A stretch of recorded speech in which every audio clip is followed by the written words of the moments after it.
All right, guys, welcome back to the show. If you're just tuning in, this is Chew's Views, and I'm Richard Chew.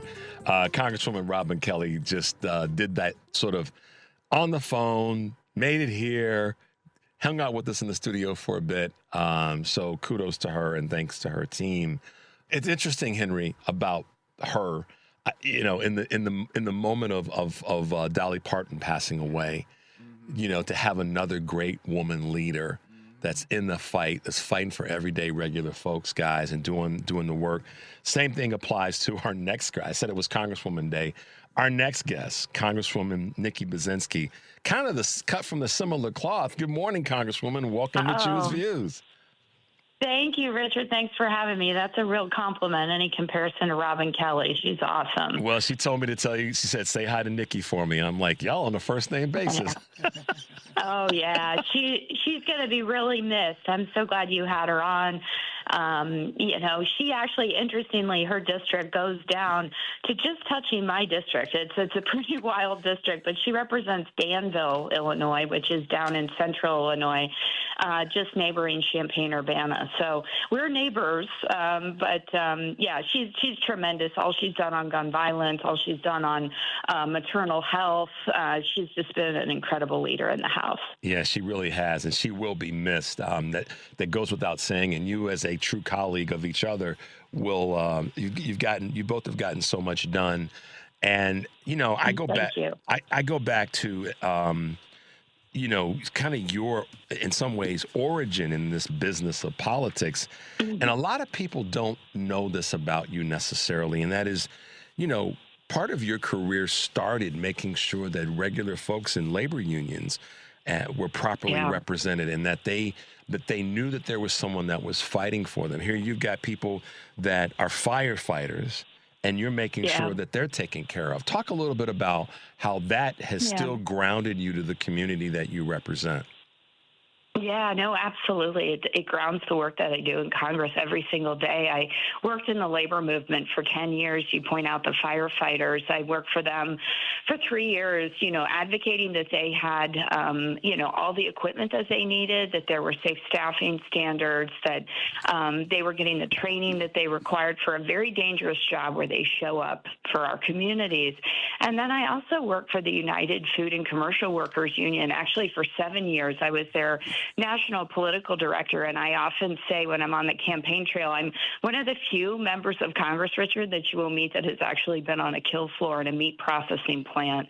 That is some very dangerous work that's done every day, and if I was in one of those facilities working day in and day out, I want a union representing me, and understanding the power of collective bargaining, which quite simply is really just working people in a workplace coming together to negotiate together for better benefits, good wages, and safe working conditions. And I very much believe in that. I believe in the labor movement. I think we talk a lot about what we need to do to rebuild the middle class.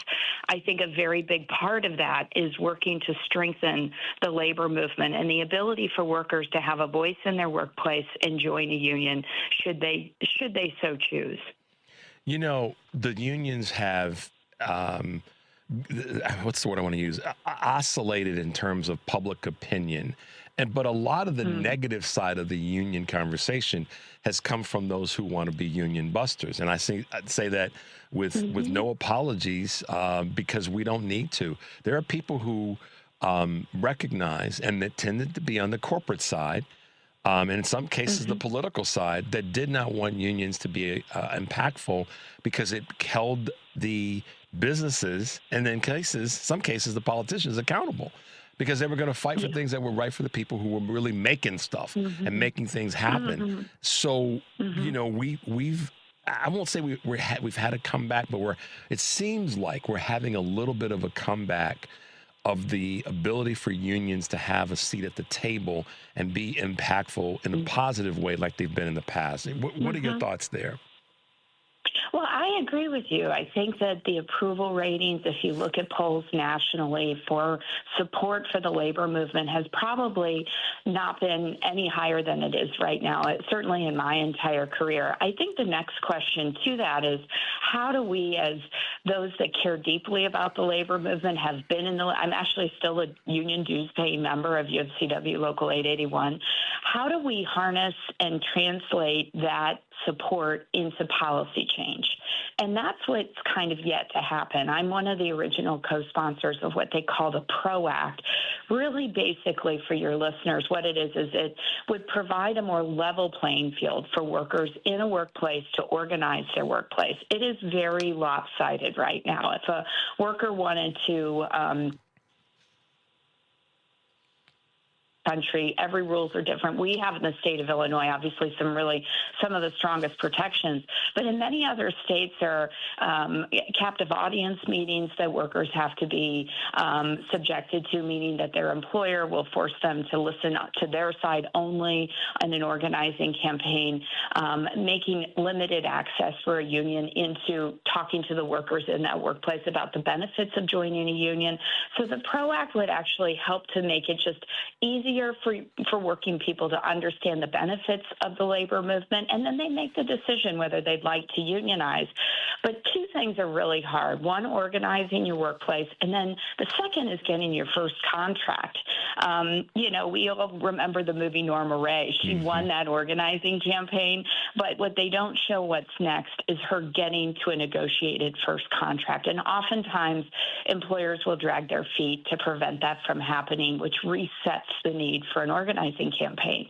That's a lot of political jargon, but those are really big policy initiatives that I think would help to strengthen the labor movement and allow us to really catalyze on that support that you pointed out we really have for the movement right now with the general public.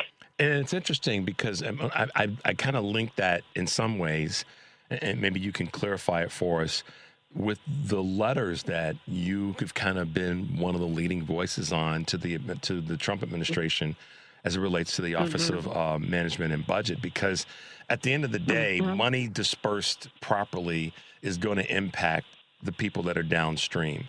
And, Russell Vought has been a true chaos agent when it comes to this. Yeah. So that's a good way to put it. Well, believe me, that's how I feel. So I'm going to speak my truth in that space. I've said to folks close to me, if there's certain people in the administration, if they're walking down Michigan Avenue, you need to push me down. You need to push me down on the ground and sit on me, because I'll probably end up going to jail for how I'll approach that person, because they're chaos agents. Representative Budzinski, talk about the letters. Talk about your pushback. Yeah, well, I think pushing back has been what we've been doing, over these last 2 years to this administration.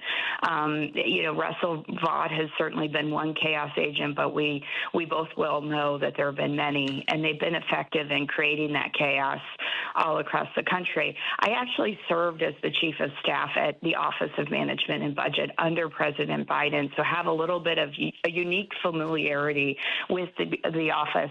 And I know for a fact that the office is tasked with administering and moving out resources that have been appropriated by Congress. What this Trump administration doesn't understand is they think they get to revise and review and edit and hold back, freeze funding that has already been appropriated and allocated through Congress. And so a part of what I've been doing is standing up for, the communities that I represent that have seen the direct negative impacts of that. I give you just one example in the state of Illinois is the BEAD program. The BEAD program is something that has helped to fund, it's an initiative out of the Biden administration, high-speed internet access throughout all of downstate Illinois in partnership with the state.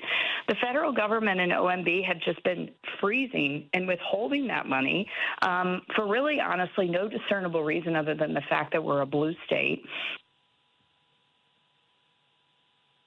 colleagues are to say, hey, you need to release this fund. These funds have been already appropriated, and our communities are relying on them. And when communities have a level of uncertainty that they have right now as to how the federal government is going to live up to its commitments, that in and of itself creates a lot of chaos. So, yeah, we've been fighting back on that front. Without a doubt. We were talking with Congresswoman Kelly earlier about trust. And I shared a story earlier in the show about a young man that I met at the auto dealership. And I said, you create trust for the community that you serve, in this case, the people that work for him at the dealership. And I said, and they'll run through a wall for you. But if they don't trust you as their leader, that's when you start to see things splinter off. And, you know, right now, that's probably the biggest thing, biggest label or observation is that Congress as a body is entrusted. But I'm going to be more specific. Republicans, because they have the numbers, are the ones that should not be trusted because they're the ones that are not standing in the way of what this administration is doing, not letting these funds that have been determined be dispersed to where they're supposed to go to, because it's not their money. That's right. It's the people's money. So, you know. It is the people's money. It's the people's money. Congresswoman, let's take a quick break. When we come back, I want to talk a little bit about the House and where we go from here and a little bit about the Postal Service.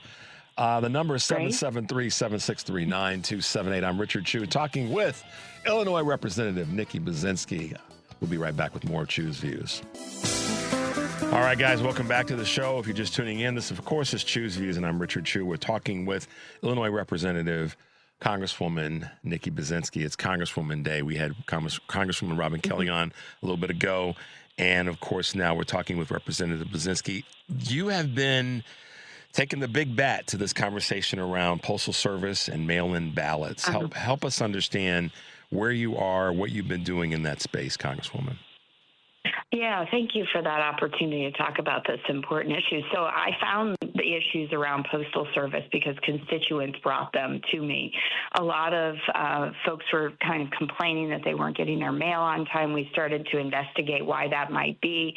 What we found out was that there were some big changes that the USPS was actually putting into place under the previous Postmaster General DeJoy, namely two things. One is they've been downsizing some of our distribution centers. And for central and southern Illinois, the problem with that is that means our mail has just a much, much longer route in order to be received at its final destination. So now it would need to potentially move either to St. Louis or through Chicago before it then turned around and came back downstate to be delivered to a neighboring community. So that's hurt on-time mail delivery. The second is the way trucks are going out. So they've changed the schedule. A truck has to be now a certain level of full before it goes out. I represent a lot of rural communities, and so you can imagine, Richard, it takes a little while for a truck to fill up, and it creates a lot of instability again, I think, and unpredictability of the Postal Service and when on-time mail delivery is to happen. I also want to say this is by no means the fault of the great hardworking men and women of the Postal Service. They have been working their butts off under a lot of pressure. There are staffing challenges as it relates to folks being, kind of forced to work overtime. We have equipment and vehicles that haven't been updated. So there are a lot of challenges just within the working conditions side of things, I think, as well. So we started a bipartisan Postal Service caucus, actually, we've got 20 Republicans and 20 Democrats. And what I would say quite simply is we are all committed to the universal service obligation of the Postal Service, which just means on-time mail delivery for every single community, 6 days a week. And how do we get to making sure that we're living up to that universal service obligation?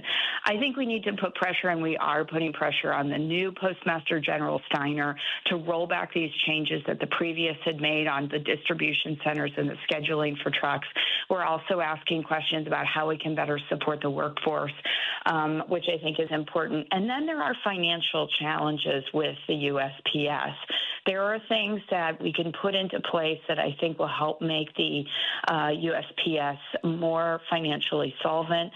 But in order to do that, I think we want to see increased on-time mail delivery rates. So those are things we've been focused on, but I'm sure you've seen in the recent news some of the challenges that this administration, the Trump administration, again, is trying to wreak chaos and havoc on vote by mail. Really, quite frankly, it seems like the Trump administration wants to federalize our elections. That is specifically within the jurisdiction of states to administer their elections. States do that work, but Trump would like to, and he's trying to use executive orders to kind of federalize that process and limit people's ability to get access to mail-in ballots. I think one of the things that I've been trying to make clear since this has happened is that voting by mail is safe and secure, and we want to make sure that we're dispelling any of the misinformation about that people should be able to utilize that as an option to vote in this upcoming election.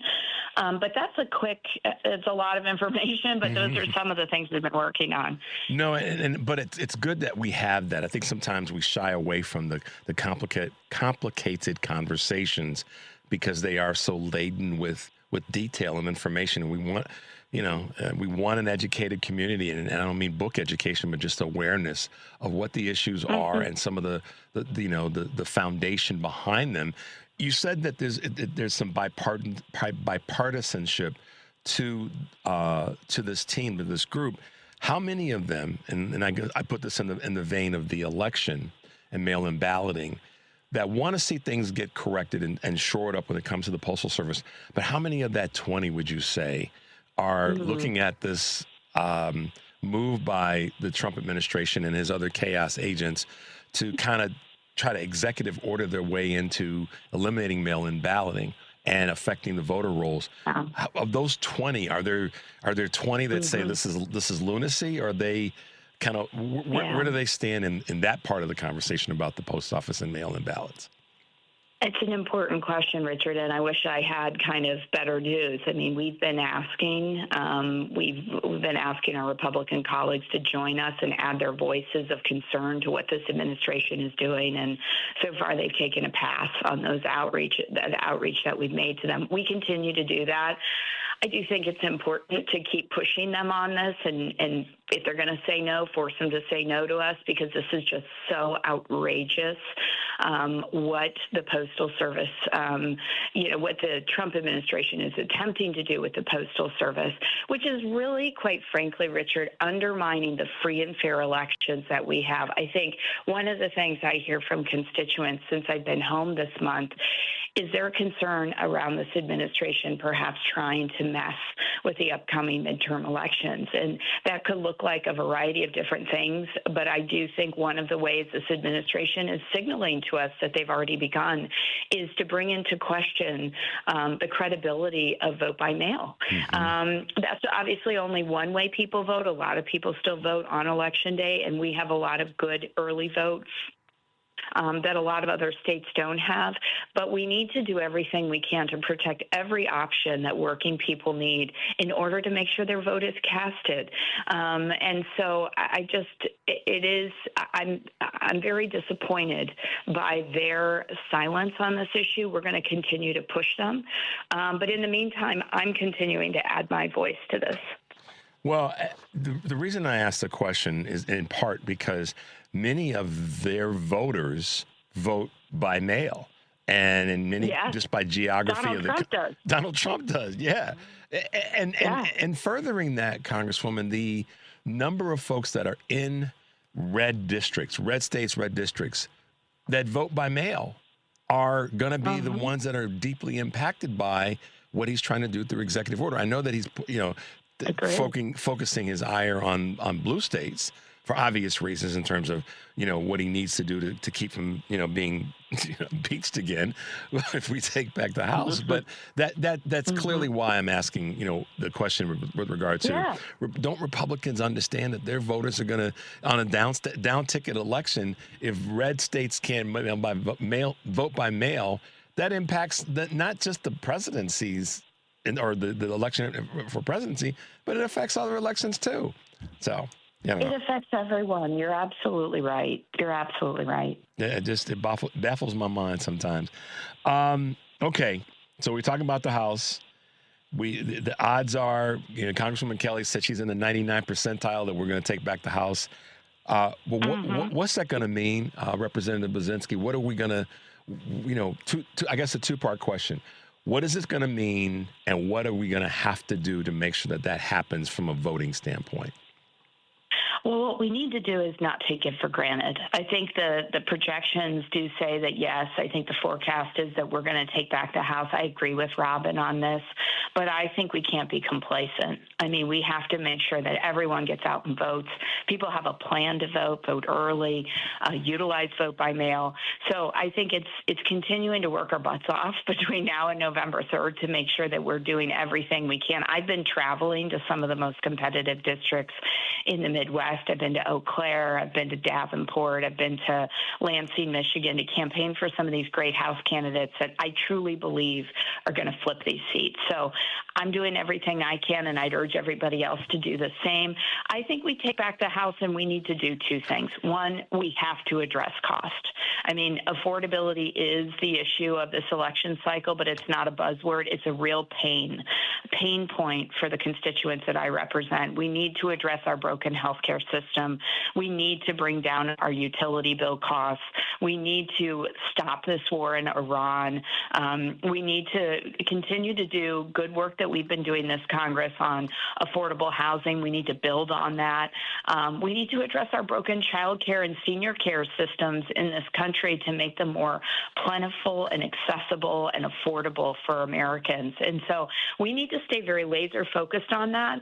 But I would also say we got to walk and chew gum at the same time. We also have to hold the Trump administration accountable. And we're going to have a whole set of other tools in our toolbox come January to be able to do that. And so that is critical. Bringing down costs is critical. Those are the two top priorities that we have to have when we take back the House.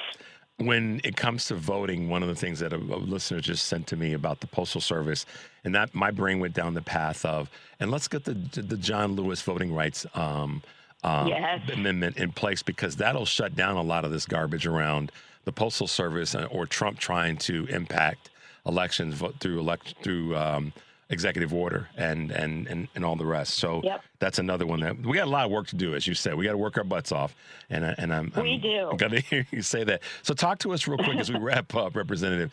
Are there any particular committees that you are thinking about working on, or staying where you are and just expanding that? What's kind of your wish list in that space? Oh, I appreciate this. Is a good question. I would very much love to be on the House Appropriations Committee, because of the work that I did as the Chief of Staff at the Office of Management and Budget. I think that really well suits me to join that committee. It's a good committee, I think, when we're talking about Trump and accountability.